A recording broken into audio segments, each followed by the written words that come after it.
السلام علیکم ورحمۃ اللہ وبرکاتہ نحمدہ ونصلی ونسلم علی رسولہ الکریم وعلی آلہ واصحابہ اجمعین اما بعد قال اللہ سبحانہ وتعالی فی القرآن المجید اعوذ باللہ من الشیطان الرجیم بسم اللہ الرحمن الرحیم النبی اولی بالمؤمنین من انفسہم وازواجہ امہاتہم صدق اللہ مولانا العظیم وصدق رسولہ النبی الامین الکریم نحن علی ذالک لمن الشاہدین والشاکرین والحمد للہ رب العالمین۔ برادران عزیز، جس آیت مبارکہ کی تلاوت کا میں نے ابھی شرف حاصل کیا، اللہ سبحانہ وتعالی ارشاد فرماتا ہے کہ نبی پاک صلی اللہ علیہ وآلہ وسلم مومنین سے ان کی جانوں سے بھی زیادہ قریب تر ہیں۔ نبی پاک صلی اللہ علیہ وآلہ وسلم مومنین پر ان کی جانوں سے بھی زیادہ حق رکھتے ہیں، اور حضور پاک صلی اللہ علیہ وآلہ وسلم کی جو ازواج مطہرات ہیں، حضور کی جو بیویاں ہیں، وہ مومنین کی مائیں ہیں۔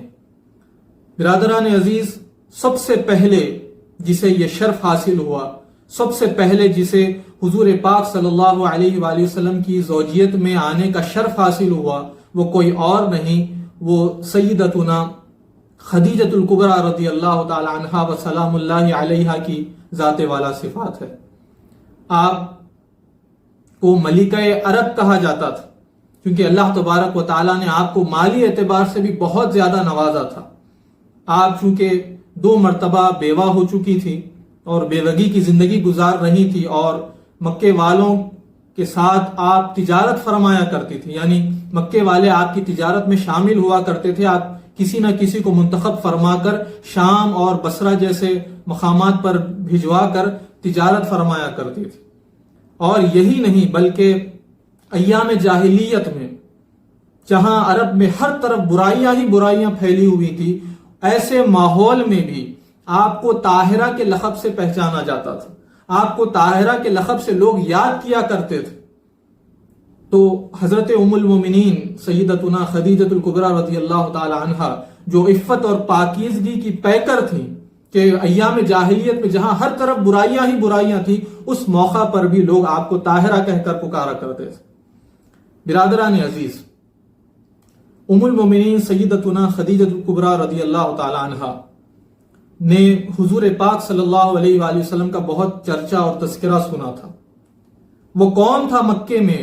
جسے حضور پاک صلی اللہ علیہ وسلم کی خبر نہ ہوئی ہو؟ یعنی اعلان نبوت سے پہلے، اعلان نبوت سے قبل حضور پاک صلی اللہ علیہ وسلم کی صداقت اور امانت داری کے چرچے ہر جا ہو چکے تھے۔ تمام لوگ آپ کو صادق و امین کہہ کر پکارا کرتے تھے۔ آپ کی امانت داری اور آپ کی صداقت کے پیش نظر لوگ آپ کو صادق و امین کہہ کر پکارا کرتے تھے، اور آپ کی اسی اوصاف کا ذکر حضرت ام المومنین سیدتنا خدیجۃ الکبریٰ رضی اللہ تعالی عنہا کے سامنے بھی کیا گیا۔ آپ نے ایک مرتبہ یہ ارادہ فرمایا کہ جو تجارت کا جو سامان جو مکے سے شام کی طرف جاتا ہے، تو ام المومنین یہ چاہتی تھی کہ وہ حضور پاک صلی اللہ علیہ وسلم کو یہ سامان فراہم کریں، اور حضور پاک صلی اللہ علیہ وسلم اس مرتبہ تجارت کے لیے یہ سامان لے کر ملک شام کی طرف روانہ ہو۔ یہ پیغام حضور کے چچا حضرت ابو طالب تک پہنچایا گیا، اور حضرت ابو طالب کے مشورے پر حضور پاک صلی اللہ علیہ وآلہ وسلم نے ام المومنین حضرت خدیجۃ الکبریٰ رضی اللہ تعالی عنہا کے اس پیغام کو قبول فرما لیا۔ آپ نے ام المومنین سیدتنا خدیجۃ الکبریٰ رضی اللہ تعالی عنہا نے وہ سامان آپ کو دیا، اور ام المومنین نے اپنے ایک غلام جس کا نام میسرہ تھا اسے ساتھ کر دیا حضور پاک صلی اللہ علیہ وسلم کی، اور سفر پہ جانے سے پہلے ام المومنین حضرت خدیجہ نے اپنے غلام کو بلایا اور اسے اس بات کی تاکید فرمائی، تلقین فرمائی کہ دیکھو تمہاری پوری توجہ سفر کے دوران محمد عربی صلی اللہ علیہ وآلہ وسلم پر ہونی چاہیے، اور سفر سے لوٹنے کے بعد تمام تر باتیں تم مجھے سناؤ گے۔ اس پر میں تجھے انعام و اکرام سے نوازوں گی، بلکہ بعض روایات میں آتا ہے کہ میں تجھے اس پر آزاد کر دوں گی۔ تو اب ہونا تو یہ چاہیے تھا کہ ام المومنین اپنے غلام کو اس بات کی تلقین فرماتی کہ دیکھو تجارت ٹھیک سے ہو یا نہ ہو رہا ہے یا نہ ہو رہا ہے، اس پر تمہاری نظر ہونی چاہیے کہ تجارت کا کام ٹھیک سے چلنا چاہیے۔ اور تجارت کس انداز سے ہو رہا ہے، مالیے پر بہت خاص توجہ رکھنا، اس پر نظر رکھنا، اس بات کی تلقین کرنے کے بجائے ام المومنین سیدہ نے یہ کہا کہ حضور پاک صلی اللہ علیہ وسلم پر توجہ کرنا اور تمام احوال مجھے آ کر سفر کے بعد بیان کرنا۔ لوٹنے کے بعد حضور پاک صلی اللہ علیہ وسلم مال تجارت لیے ہوئے، آپ کی عمر شریف محض 25 سال تھی، اور ام المومنین سیدتنا خدیجہ الکبریٰ رضی اللہ تعالی عنہا کی عمر شریف اس وقت 40 برس تھی۔ اب حضور پاک صلی اللہ علیہ وسلم قافلے کے ساتھ تشریف لے گئے، وہاں میسرہ کا کام یہی تھا کہ بس حضور پاک علیہ الصلوۃ والسلام پر توجہ رہے، اور میسرہ نے اس بات کو غور کیا کہ حضور پاک صلی اللہ علیہ وسلم جب اپنی سواری پر جلوہ فرما ہو کر سفر فرماتے تو آپ کے اوپر ایک بادل سایہ فگن رہتا، جہاں کڑی دھوپ ہوتی، شدت کی گرمی ہوتی، تو جہاں جہاں حضور پاک صلی اللہ علیہ وسلم گزرا کرتے تھے آپ کے اوپر ایک بادل سایہ فگن رہتا تھا، سایہ کیے ہوئے رہتا تھا۔ اور حضور پاک صلی اللہ علیہ وآلہ وسلم جب بصرہ کے مقام پر پہنچے، وہ قافلہ، تجارتی قافلہ جب بصرہ کے مقام پر پہنچا تو حضور پاک علیہ وآلہ وسلم ایک درخت کے پاس جو بہت پرانا ہو چکا تھا، بہت سوکھ چکا تھا، وہاں پر اس درخت کے نیچے تشریف فرما ہوتے، اور حضور پاک علیہ السلام کا وہ معجزہ کچھ اس انداز میں ظاہر ہوا کہ جیسے ہی آپ درخت کے نیچے تشریف فرما ہوئے، وہ درخت یکایک سرسبز و شاداب ہو گیا، ہریالہ ہو گیا، اور اس پر پتے اگائے۔ تمام لوگ جو وہاں موجود تھے اس ماجرے کو دیکھ کر بہت زیادہ حیرت زدہ ہوئے۔ وہیں پر اسی مقام پر ایک گرجا گھر تھا، وہاں پر نستورہ نام کا ایک راہب رہا کرتا تھا۔ اس نے جب یہ منظر دیکھا تو اپنی کتاب ہاتھ میں لے کر دوڑتا ہوا آیا اور میسرہ سے آ کر کہنے لگا کہ بتاؤ یہ کون ہے، یہ شخص کون ہے جو اس درخت کے پاس نیچے جا کر بیٹھے ہیں؟ تو میسرہ نے جواب دیا کہ یہ قریش کے، بنو ہاشم کے سادات میں سے ہیں۔ تو میسرہ کی اس جواب سننے کے بعد وہ راہب فوراً حضور پاک صلی اللہ علیہ وآلہ وسلم کی خدمت میں حاضر ہوا، اور حاضر ہو کر عرض کرنے لگا کہ میں لات و عزا کی قسم دیتا ہوں آپ کو، آپ بتائیے آپ کا نام کیا ہے؟ تو جب حضور پاک علیہ وآلہ وسلم نے یہ جملہ سنا تو حضور پاک علیہ وسلم سخت ناراض ہوئے، فرمایا دور ہو جا مجھ سے، عرب میں کسی نے بھی مجھ سے اتنی زیادہ ناگوار بات مجھ سے نہیں کہی، کہ حضور پاک علیہ السلام ان سے بہت بیزار تھے۔ حضور پاک علیہ السلام لات، منات، عزا، یہ جو بت تھے جن کی عرب میں باضابطہ پرستش کی جاتی تھی، لوگ ان کی پوجا کیا کرتے تھے، اور حضور پاک علیہ السلام ان سے سخت نفرت فرمایا کرتے تھے۔ اسی لیے حضور نے اپنی اس نفرت کا اظہار فرمایا۔ تو جب اس راہب نے یہ سنا تو فوراً اپنی کتاب کھولی اور اس میں پڑھنے لگا، اور وہ بے ساختہ یہ کہنے لگا کہ قسم ہے اس رب کی جس نے انجیل کو حضرت عیسیٰ علیہ السلام پر نازل کیا ہے، بلا شبہ یہ نبی آخر الزمان صلی اللہ علیہ وآلہ وسلم ہے، جن کا تذکرہ سابقہ انبیاء علیہ السلام کیا کرتے تھے، جن کی بشارت حضرت عیسیٰ علیہ السلام نے خود دی ہے۔ میسرہ غلام حضرت خدیجہ الکبریٰ رضی اللہ تعالی عنہا کا وہ یہ تمام معاملات دیکھ رہا تھا، اور ایک روایت میں کہ جب شام میں پہنچے تجارت کے لیے تو وہاں پر خرید و فروخت کے درمیان بھی کسی نے یہی بات کی کہ میں لات و منات و عزا کی قسم دیتا ہوں، تو اس پر بھی حضور پاک علیہ السلام نے سخت ناراضگی کا اظہار فرمایا۔ اور جب سفر میں حضور پاک علیہ السلام چلتے تھے تو ظاہر سی بات ہے جس طرح کی سہولیات آج ہمیں مہیا ہیں آج کے اس دور میں سفر کے لیے، اس طرح کی سہولیات تو اس دور میں موجود نہیں تھی، بلکہ عرب کی تپتی ہوئی ریت پر شدید گرمی میں جب چلتے تھے دھول مٹی اڑا کرتی تھی، پسینہ آتا تھا گرمی کی شدت کی وجہ سے۔ اور میسرہ یہ کہتا ہے کہ حضور پاک علیہ السلام جب تشریف فرما ہوتے، جب دھول مٹی اڑتی تو حضور پاک علیہ السلام کا لباس مبارک کبھی آلودہ نہیں ہوتا تھا، اور کبھی مکھی حضور پاک علیہ السلام کے جسم مبارک پر نہیں بیٹھتی تھی۔ تمام جب تجارت کا معاملہ مکمل ہوا اور حضور پاک علیہ السلام کی برکت سے بہت زیادہ نفع حاصل ہوا، یعنی معمول سے ہٹ کر عام طور پہ جتنا نفع حاصل ہوتا اس سے بھی کہیں گنا زیادہ نفع اس بار حاصل ہوا۔ جب واپس تجارتی قافلہ واپس مکہ مکرمہ واپس لوٹا تو ام المومنین حضرت خدیجہ نے دریافت کیا اپنے غلام سے کہ بتاؤ تم نے کیا دیکھا محمد عربی صلی اللہ علیہ وسلم کے بارے میں، سناؤ مجھے ان کے بارے میں، تم نے ان میں کیا دیکھا؟ تو میسرہ نے تمام احوال بیان کر دیے کہ حضور پاک علیہ الصلوۃ والسلام جب چلتے ہیں تو بادل سایہ فگر رہتا ہے حضور کے سر پر، اور آپ جب درخت کے پاس بیٹھ جاتے ہیں تو یکایک درخت سرسبز و شاداب ہو جاتا، اور راہب کی ان باتوں کو بھی بیان کیا، اور تجارت میں جو ہونے والے معاملات کے متعلق بھی بیان کیا، آپ کی صداقت اور آپ کی امانت داری کے متعلق بھی بیان کیا۔ تو اس سے حضرت ام المومنین سیدتنا خدیجۃ الکبریٰ رضی اللہ تعالی عنہ بہت متاثر ہوئی۔ ام المومنین چونکہ بیوگی کی زندگی گزار رہی تھی، تو عرب کے بڑے بڑے سردار نے آپ کے پاس نکاح کا پیام بھیجا تھا، لیکن ام المومنین نے کسی کے پیام نکاح کو قبول نہیں فرمایا۔ لیکن جب حضور پاک علیہ الصلوۃ والسلام کی ان اوصاف جمیلہ کو ام المومنین نے سنا ہے تو اتنی متاثر ہوئی ہیں کہ آپ نے اپنی سہیلی کے ذریعے حضور پاک علیہ الصلوۃ والسلام کے پاس نکاح کا پیغام بھیجا۔ جب حضور پاک علیہ الصلوۃ والسلام کے پاس ام المومنین کی جانب سے نکاح کا پیغام آیا ہے تو حضور پاک علیہ الصلوۃ والسلام نے فرمایا کہ میں پہلے اپنے چچا ابو طالب سے مشورہ کر لیتا ہوں، وہ میرے سرپرست ہیں، پہلے میں ان سے مشورہ کر لیتا ہوں۔ نوجوانوں کے لیے یہ ایک مثال ہے، حضور پاک علیہ الصلوۃ والسلام کو کیا ضرورت ہے کسی مشورے کی؟ آپ سید الانبیاء ہیں، سید المرسلین ہیں، سید البشر ہیں، آپ کو کسی مشورے کی کیا ضرورت؟ لیکن یہاں پر حضور پاک علیہ الصلوۃ والسلام یہاں پر اپنے گھر کے اکابرین، اپنے سرپرست جو ہیں، گھر کے جو بزرگ ہیں، ان کی اہمیت کو یہاں پر اجاگر فرما رہے ہیں کہ اپنے اہم کاموں میں، اپنے اہم معاملات میں اپنے بزرگوں سے مشورہ کر لیا کرو، یہ تمہارے حق میں بہتر۔ جب حضور پاک علیہ الصلوۃ والسلام نے اپنے چچا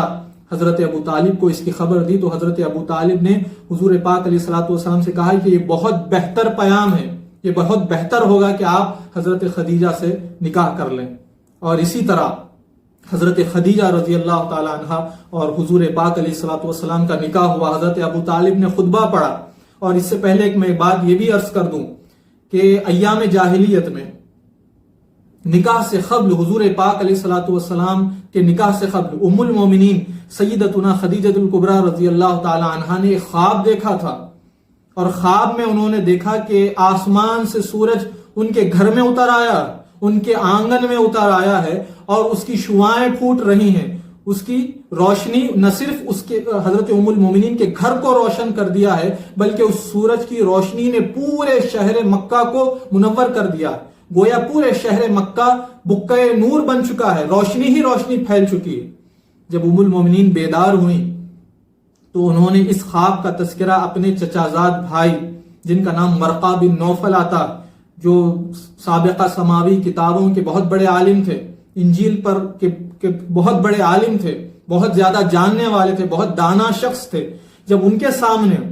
ام المومنین نے یہ واقعہ بیان کیا، یہ خواب بیان کیا، تو انہوں نے اس کی تعبیر میں یہ فرمایا کہ جو نبی آخر الزماں تشریف لانے والے ہیں، جن کا ذکر سابقہ سماوی کتابوں میں موجود ہے، جن کا ذکر زبور میں موجود ہے، جن کا ذکر انجیل میں موجود ہے، جن کا ذکر تورات میں موجود ہے، وہ نبی پاک صلی اللہ علیہ وسلم جو تشریف لانے والے ہیں، اے خدیجہ تمہیں ان کی زوجیت کا شرف حاصل ہوگا۔ تو یہ چیز بھی ام المومنین کے پیش نظر تھی، اور جب حضور پاک علیہ الصلوۃ والسلام سے نکاح ہوا، ام المومنین جو بہت مالدار خاتون تھی، ملکہ عرب کہلاتی تھی، بہت تھاٹ باٹ سے اپنی زندگی گزارا کرتی تھی، اب آپ کے ارد گرد غلام اور باندیاں اور کنیزیں ہوتی تھی جو آپ کی خدمت میں ہمہ وقت لگی رہتی تھی، لیکن جب آپ کا نکاح حضور پاک علیہ الصلوۃ والسلام سے ہوا تو آپ خود حضور پاک علیہ الصلوۃ والسلام کی خدمت کیا کرتی تھی، اور اس طرح حضور کی خدمت میں آپ لگی رہتی تھی کہ جیسا کوئی باندی یا کنیز اپنے آقا کی خدمت کرتی۔ تو آپ نے اپنی پوری زندگی حضور پاک علیہ الصلوۃ والسلام کی خدمت میں گزاری، اور آپ نے اپنا پورا مالیہ حضور پر لٹا دیا، پورا مالیہ حضور پاک علیہ الصلوۃ والسلام کو نظر فرما دیا۔ آپ تشریف فرما تھے گھر پر، اور تمام قریش کے سرداروں کے سامنے ام المومنین سیدتنا خدیجۃ الکبریٰ رضی اللہ تعالی عنہا نے پہلے تو تمام اشرفیاں حضور کے سامنے جمع فرما دی، تمام مالیہ حضور کے سامنے جمع فرما دیا، یہاں تک کہ حضور پاک علیہ الصلوۃ والسلام اس کے پیچھے چھپ گئے، ان اشرفیوں کے پیچھے، اور ام المومنین نے یہ اعلان فرمایا کہ تمام لوگ اس بات کے گواہ ہو جائیں کہ میں تمام کا تمام مالیہ اپنے آقا سرور کائنات صلی اللہ علیہ وسلم کی خدمت میں پیش کرتی ہوں، آپ مختار ہیں، آپ کو اختیار ہے کہ آپ جسے چاہے، جہاں چاہے اور جس طرح بھی چاہے اس مالیے کو صرف فرما دیں۔ اور حضور پاک علیہ الصلوۃ والسلام جو رحمت للعالمین ہیں، آپ نے اس مالیے کو غریبوں کی مدد کے لیے، محتاجوں کی مدد کے لیے، پریشان حالوں کی مدد کے لیے، یتیموں کی مدد کے لیے آپ نے اس مالیے کو صرف فرمایا، بھوکوں کو کھانا کھلایا، لوگوں کو جو پریشان حال ہے، جو مفلس ہیں، جو مشکل میں گھرے ہوئے ہیں، ان پر آپ نے اپنے اس مالیے کو خرچ فرمایا۔ برادران عزیز، ام المومنین سیدتنا خدیجہ الکبریٰ رضی اللہ تعالی عنہا نے پوری زندگی اپنی جان مال سب کچھ حضور پاک صلی اللہ علیہ وسلم پر قربان کرنے کے لیے تیار رہے۔ جب حضور پاک علیہ الصلوۃ والسلام غار حرا میں مشغول عبادت رہا کرتے تھے اور ام المومنین سیدتنا خدیجہ الکبریٰ رضی اللہ تعالی عنہا حضور کے لیے توشہ لے کر آیا کرتی تھی، کھانے پینے کی اشیاء لے کر آیا کرتی تھی، حضور پاک علیہ الصلوۃ والسلام کی خدمت کیا کرتی تھی۔ جب حضرت جبرائیل علیہ السلام پہلی آیت لے کر جب نازل ہوئے، حضور پاک علیہ الصلوۃ والسلام کی خدمت میں حاضر ہوئے، اقرأ بسم ربک الذی خلق خلق الانسان من علق اقرأ وربک الاکرم الذی علم بالقلم۔ چونکہ حضور پاک علیہ الصلوۃ والسلام کے پاس پہلی مرتبہ حضرت جبرائیل علیہ السلام نازل ہوئے اور آیت مبارکہ لے کر نازل ہوئے، قرآن کی آیت لے کر نازل ہوئے، اللہ تبارک و تعالیٰ کی جانب سے حاضر ہوئے حضور کی خدمت میں، اور قرآن کے متعلق اللہ تبارک و تعالیٰ ارشاد فرماتا ہے لو انزلنا هذا القرآن على جبل لرأيته خاشعا متصدعا من خشیۃ اللہ، اگر ہم قرآن کو کسی پہاڑ پر نازل کر دیں تو وہ پست ہو جائے، کسی پہاڑ اگر ہم اپنی آیات، قرآنی آیات اگر پہاڑ پر نازل کر دیں، وہ پست ہو جائے، وہ ٹکڑے ٹکڑے ہو جائے، ریزہ ریزہ ہو جائے، تو وہ آیات مبارکہ قرآن مجید کی حضرت جبرائیل علیہ السلام حضور کے قلب پر لے کر آتے ہو، حضور اللہ تبارک و تعالیٰ حضور کے قلب پر ان آیات کو نازل فرماتا۔ جب پہلی مرتبہ حضرت جبرائیل علیہ السلام آیات مبارکہ لے کر آئے حضور پاک علیہ الصلوۃ والسلام کی خدمت میں، تو حضور علیہ الصلوۃ والسلام بتقاضۂ بشری مضطرب ہوئے، اضطراب کی کیفیت طاری ہوئی۔ آپ واپس گھر تشریف لاتے ہیں اور فرماتے ہیں کہ مجھے چادر اڑاؤ، چادر اڑاؤ، زملونی زملونی، چادر اڑاؤ۔ تو حضرت خدیجہ الکبریٰ رضی اللہ تعالی عنہا وسلام اللہ علیہا آپ کو چادر اڑاتی ہیں اور حضور پاک علیہ الصلوۃ والسلام تمام واقعہ بیان فرماتے ہیں، اور حضرت ام المومنین پر قربان جائیے کہ حضور کو دلاسا دیتی، حضور کو دلاسا دیتی ہیں، حضور کی ڈھارس بندھاتی ہیں اور کہتی ہیں کہ آپ تو یتیموں پر کرم نوازی فرماتے، آپ تو مسکین محتاجوں کی امداد فرماتے، آپ تو برائی سے روکتے ہیں اور سچائی کا حکم دیتے ہیں، آپ تو پریشان حالوں کی دستگیری فرماتے ہیں، اللہ تبارک و تعالیٰ تو ہمیشہ آپ کے ساتھ بھلائی فرمائے گا، آپ اضطراب مت فرمائیے، آپ رنجیدہ نہ ہوئیے، آپ پریشان نہ ہوئیے، اللہ تعالیٰ آپ کے ساتھ ہمیشہ بھلائی کا معاملہ فرمائے گا۔ اس طرح ہر مقام پر ام المومنین سیدتنا خدیجہ الکبریٰ رضی اللہ تعالیٰ عنہ حضور کے ساتھ ساتھ رہی جب تبلیغ دین کا معاملہ ہوا۔ اور یہاں ایک بات بھی عرض کر دوں کہ ام المومنین حضرت خدیجہ یہ وہ خاتون ہیں اس روئے زمین پر جنہوں نے سب سے پہلے حضور کے پیغام حق کو، دین اسلام کو قبول فرمایا۔ سب سے پہلے یہ سعادت آپ کے حصے میں آئی کہ سب سے پہلے جنہوں نے اسلام قبول کیا وہ حضرت خدیجہ الکبریٰ رضی اللہ تعالی عنہا وسلام اللہ علیہا ہے۔ اور جب حضور کے ذمے تبلیغ دین کا کار عظیم آیا اور حضور جب تبلیغ دین کے سلسلے میں لوگوں سے بات کرتے، لوگوں کو حق کا پیغام دیتے، دین اسلام کی بات انہیں سمجھاتے، کہ انہیں بت پرستی سے روکتے، انہیں کفر اور شرک سے روکتے، لوگ جب آپ کی تکذیب کرتے، لوگ جب آپ کو جھٹلاتے، حضور پاک علیہ الصلوۃ والسلام کا قلب مبارک میں بہت رنج ہوتا، حضور کو اس سے بڑی تکلیف ہوتی۔ اور جب حضور پاک علیہ الصلوۃ والسلام گھر تشریف لاتے تو یہاں پر بھی ام المومنین سیدتنا خدیجہ الکبریٰ اپنے اس فریضے کو کچھ اس حسن خوبی کے ساتھ انجام دیتی کہ آپ دلاسا دیتی حضور کو، آپ دلاسا دیتی کہ یا رسول اللہ آپ رنجیدہ نہ ہو جائیے گا، یا رسول اللہ آپ رنجیدہ نہ ہو جائیے گا۔ ہر مقام پر ام المومنین حضور کے ساتھ ساتھ ہیں، ہر مقام پر ام المومنین حضور کے ساتھ ہیں، حضور کو دلاسا دیتی ہے، حضور کو ہمت بڑھاتی اور اپنا حضور کی خدمت بھی فرماتی ہیں اور اپنا مالیہ بھی تبلیغ دین کے سلسلے میں حضور کے پاس پیش کر دیتی، اور حضور پاک کو اختیار دے دیا کہ آپ جسے چاہے، جس طرح بھی چاہیں اسے آپ صرف فرمائیں۔ تمام غلام اور باندیوں کو آزاد کر دیا گیا اور خود ام المومنین کنیز اور باندی کی مانند آقا نامدار صلی اللہ علیہ وسلم کی خدمت فرمایا کرتی۔ حضرت ابو ہریرہ رضی اللہ تعالیٰ عنہ فرماتے ہیں کہ جب سرور کائنات صلی اللہ علیہ وسلم نے ارشاد فرمایا کہ جب حضور غار حرا میں تھے تو اس وقت جبرائیل علیہ السلام حضور کی خدمت میں حاضر ہوئے اور حاضر ہو کر عرض کرنے لگے کہ یا رسول اللہ، آپ کی زوجہ محترمہ خدیجہ جو آپ کے لیے سالن اور کھانے پینے کی دیگر اشیاء لے کر آپ کی خدمت میں حاضر ہو رہی ہیں، اللہ تبارک و تعالیٰ ان پر سلام بھیجتا اور میں بھی ان پر سلام بھیجتا ہوں، اور اللہ تبارک و تعالیٰ نے ان کے لیے جنت میں موتیوں کا ایک محل تیار فرمایا جس میں نہ کوئی شورگل ہوگا نہ کوئی تکلیف ہوگی۔ تو اس حدیث پاک سے اس بات کا اندازہ ہوتا ہے کہ اللہ تبارک و تعالیٰ کے نزدیک ام المومنین کی ان خدمات کو کس قدر مقبولیت حاصل ہے۔ اور یہی نہیں، ام المومنین حضرت عائشہ فرماتے ہیں، متفق علیہ روایت ہے، بخاری اور مسلم دونوں میں موجود ہے، کہ ام المومنین فرماتی ہے کہ تمام ازواج مطہرات میں، حضور کے تمام ازواج میں مجھے کسی پر اتنا رشک نہیں ہوتا تھا جتنا رشک مجھے حضرت خدیجہ پر ہوتا تھا، حالانکہ میں نے انہیں دیکھا بھی نہیں تھا کبھی،